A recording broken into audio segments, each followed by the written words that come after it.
evidentemente é um conhecimento distinto da constituição dessas memórias que vão se configurando em torno desses processos de justiça de transição. Então é um campo muito rico, eu acho muito interessante, de reflexões para nós como historiadores, como pessoas envolvidas com a política do nosso tempo, com ex-participantes de muitos desses episódios, né? Então é alguma coisa que tem me estimulado muito a refletir e inclusive nos termos da problemática do nosso campo de atuação também política ou na contemporaneidade, né, como é o caso agora no Brasil da Comissão da Verdade. Se nós pensarmos bem, né, esse tema, essas questões, né, introduzem para nós também um outro aspecto que é muito, muito importante, seja teoricamente, seja politicamente. E é um dos aspectos que eu vou abordar com vocês aqui, que é a categoria do testemunho e da objetividade. A história, como vocês sabem, desde a antiguidade, mesmo durante a Idade Média e até avançando um pouco pelo período moderno, ela foi sobretudo uma história do tempo presente. A história que se praticava na antiguidade era uma história em que o historiador atuava como testemunho. O que dava, inclusive, credibilidade a essa história era exatamente esta capacidade de um sujeito, o historiador, narrar eventos que ele tivesse visto. Isso seria muito elaborado depois, sobretudo na Idade Média, por autores como Isidoro de Sevilha, né, e São Beda, a noção do videre. Justamente se trata de um conhecimento verdadeiro porque eu vi. Eu posso narrar porque eu vi, eu estava lá. Algumas guerras clássicas que nós todos conhecemos foram descritas exatamente porque esses historiadores que as descreveram estiveram lá. Eles não descreveram talvez no momento em que a guerra acontecia, mas recolheram material nesse sentido, né? O São Beda, por exemplo, ele fala exatamente disso, que ele fazia a história a partir dos documentos antigos, da tradição dos maiores e do próprio conhecimento. Eu até anotei aqui em latim para vocês acharem que eu sou erudito. Mea ipsi cognitione sine potui, disse São Beda, se referindo justamente a esse próprio conhecimento. Assim como Isidoro de Sevilha falava na questão de que o que garante a verdade é o fato de que nós estamos relatando não apenas aquilo que ouvimos falar, mas aquilo que presenciamos com nossos próprios olhos. Então é muito interessante isso. O que aconteceu então no século XIX foi extremamente significativo. Quem estuda teoria e metodologia da história sabe da importância do século XIX e do tantas vezes injustiçado Leopold von Ranke. Este historiador produziu quase que uma interdição no século XIX dessa história do tempo presente. O Ranke, ele havia começado a sua carreira, inclusive fazendo história do tempo presente. Ele escreveu muito sobre as questões políticas que presenciara, mas ao longo da vida ele foi constituindo uma convicção de que não deveria mais abordar as questões do tempo presente. Vocês sabem que Ranke, já octogenário, ele chegou a essa convicção no na conhecidíssima perspectiva da neutralidade. O que animava Ranke nesse momento, nessa fase final da sua vida, era a ideia de que seria possível construir uma história, como vocês todos sabem, inteiramente objetiva, inteiramente neutra, desprovida de preconceitos. E isso como deveria ser feito?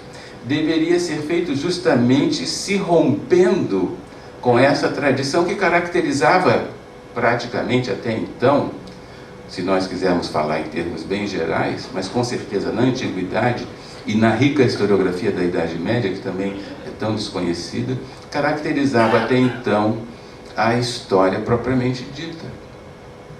E essa interdição caiu sobre nós com uma força tremenda, porque essa promessa da história rankiana de constituir uma história objetiva, aliando-se, afastando-se da questão do presente, pareceu muito sensata aos historiadores em geral. Não só aos historiadores rankianos, né? Também isso se transmitiu para a França com um enorme vigor. Fustel de Coulanges, por exemplo, falava na perfeita independência do nosso espírito. Como seria essa perfeita independência? Eu escrevi aqui em francês para também impressionar vocês, mas não vou achar agora. Como seria essa perfeita independência do espírito? Justamente nos afastando dos eventos presentes. Ranke, por exemplo, quando foi chamado a escrever sobre Frederico Guilherme IV, ele se recusou. Não, ele está vivo ainda. Como é que eu vou escrever sobre uma pessoa que está aí e nós estamos envolvidos em opiniões políticas? Eu posso falar sobre o anterior, mas sobre o atual, não. Então, eu chamo de interdição, né? Essa interdição da história do tempo presente, que caracterizava tão fortemente a história até então, se estabelece com um vigor tremendo. No século XIX, se torna quase que um dogma, né?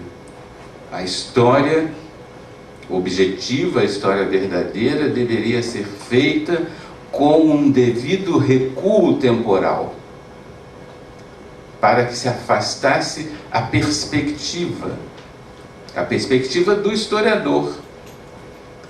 Então, aquilo que até então garantia a fidelidade do conhecimento, a veracidade do conhecimento histórico, que era este testemunho chancelador do historiador, se torna, na verdade, agora um risco de suspeição.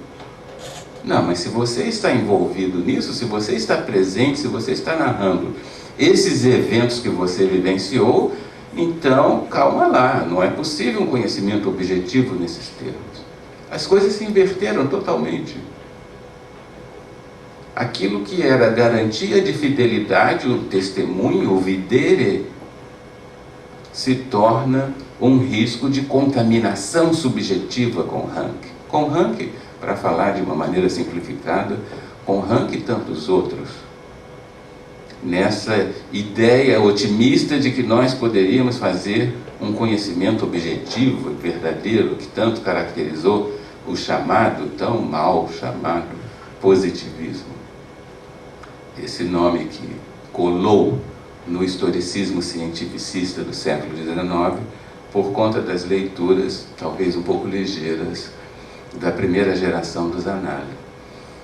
Então, esse chamado positivismo, ou seja, a história rankiana, ela constituiu esse paradigma que, como eu disse, caiu entre nós como uma força tremenda. Esse otimismo, essa ideia de uma história objetiva, nós criticamos muito isso nos análises, no marxismo, mas ela até hoje persiste. O grande historiador Eric Hobsbawm, por exemplo, diz que um historiador jovem, não estou achando aqui, um historiador jovem que não viveu os eventos do século XX, ele não vai ter condições de constituir um conhecimento tão objetivo, e o recuo temporal que nós temos hoje, ele permitiria uma abordagem imune dessas perspectivas. Então, essa ideia de uma objetividade que é dada pelo recuo temporal, ela ainda é muito sólida e, inclusive, se manifestou sob a forma de um relativo preconceito em relação à história do tempo presente. A história do tempo presente, que vinha sendo praticada com tanto vigor há séculos, sofre essa interdição rankiana, que eu mencionei, no século XIX, e ela só vai ser retomada depois. Só vai ser retomada com muito sacrifício depois, sobretudo, da Primeira e da Segunda Guerra Mundiais. A Segunda foi mais importante, mas a Primeira Guerra também foi muito importante para chamar a atenção para as causas. As pessoas queriam descobrir as causas, os motivos pelos quais se chegou à Primeira Guerra Mundial. Foi muito famosa a divulgação das atas da Primeira Guerra Mundial, logo ao término da Primeira Guerra, quando esse tema surgiu com muita força. Por que nós chegamos a esse evento? Foi um evento muito traumático, a Primeira Guerra Mundial, e isso despertou novamente o interesse para a questão da história do tempo presente, mas aí numa clave, vamos dizer assim, secundarizada. Talvez uma coisa para os jornalistas, né? Essa problemática novamente seria retomada na Segunda Guerra Mundial, aí já assim com muito vigor, por conta da natureza traumática dos eventos que foram descobertos com o fim da Segunda Guerra Mundial, sobretudo na Alemanha, né? E toda aquela carga terrível de culpa que de algum modo se espraiou entre muitas sociedades por conta do Holocausto, né? E tudo por que passou a Alemanha, todas as questões que vocês também conhecem provavelmente muito bem. Então, depois da Segunda Guerra Mundial, houve um esforço de criação de institutos históricos, de institutos de pesquisa dessa história do tempo presente. Foram criados inúmeros institutos pela Europa que se dedicavam a uma história que ainda não era aquilo que nós podemos chamar da história do tempo presente, essa recente que nós conhecemos hoje. Era uma história, às vezes, até censurada. Certos episódios da Segunda Guerra Mundial, na França, na Alemanha, eram muitas vezes deixados de lado, e esses institutos estavam muitas vezes próximos dos governos. Então a história que eles praticavam era uma história relativamente burocratizada, relativamente oficial, de modo que ainda não foi nessa fase. Nós estamos falando aí do final dos anos 40, início dos anos 50, quando houve a criação desses institutos em diversos países da Europa, também nos Estados Unidos, para, de algum modo, retomar aquela velha tradição que foi interditada no século XIX com Leopold von Ranke. E nessa fase, então, há uma configuração de um conhecimento que é um conhecimento voltado para o tempo presente, mas ainda não é coisa da academia, não é coisa da universidade, é alguma coisa que os historiadores de verdade viam com desprezo. História mesmo é história antiga, medieval, moderna. Essa história contemporânea, os nomes variaram muito em cada língua. Na França, na Alemanha, na Inglaterra, essa modalidade assumiu um nome muito diferenciado. Mas, enfim,